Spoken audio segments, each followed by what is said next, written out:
My name is Chris Hill. Diagnosis is schizoaffective. I was in a constant state of fear. My name is Kim. My diagnosis is bipolar with psychotic features.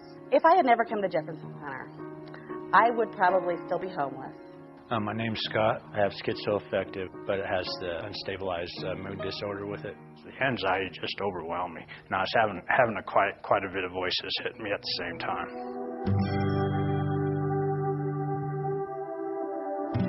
My parents, they were alcoholics, very violent.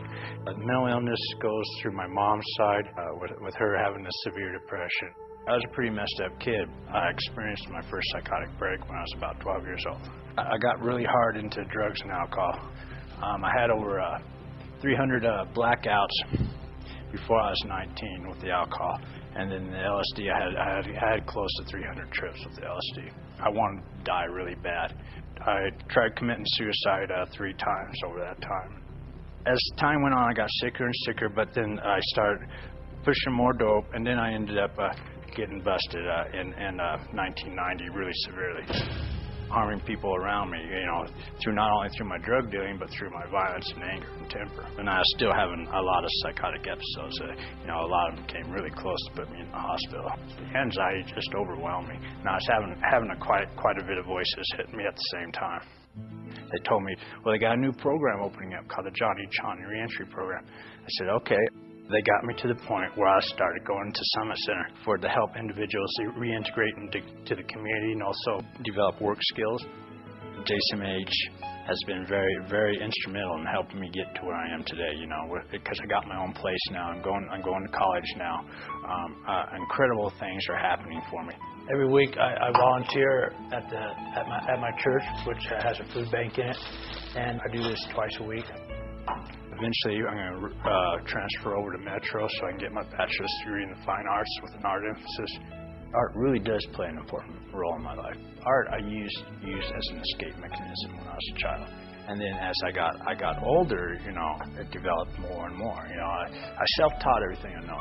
Now I got the opportunity to be able to go to school for it. And this is my life. This is the love of my life, This is what God put me on earth here for. It's to create works. Without Jefferson Center, my life would be very chaotic. I'd probably be on my way back into the joint. I'd probably be involved in dealing. I'd probably be cutting myself off from AA and NA, and I would probably be back in a self-destructive mode. I am a playwright, write plays, and I also direct. My life before coming to Jefferson Center was pretty bleak. I spent most of my days managing my diagnosis. I've been homeless several times.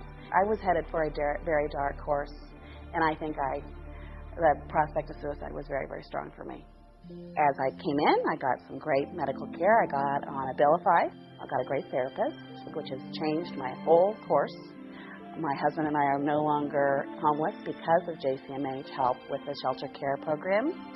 And we are actually living a life where I am starting to do theater again. I have a small business that I started. I am out there, and I'm no longer living a life where my diagnosis limits me.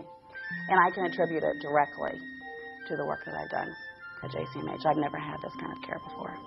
The biggest part of my recovery is the Wellness Center. That whole wellness capability is not something that's out there. It is nothing that was ever approached with me in my 12 years of dealing with a diagnosis. What I think that people should know about Jefferson Center, one of them is the huge difference they make for people who don't have the resources to get good mental health. The second thing is the vast numbers of people that are being reached.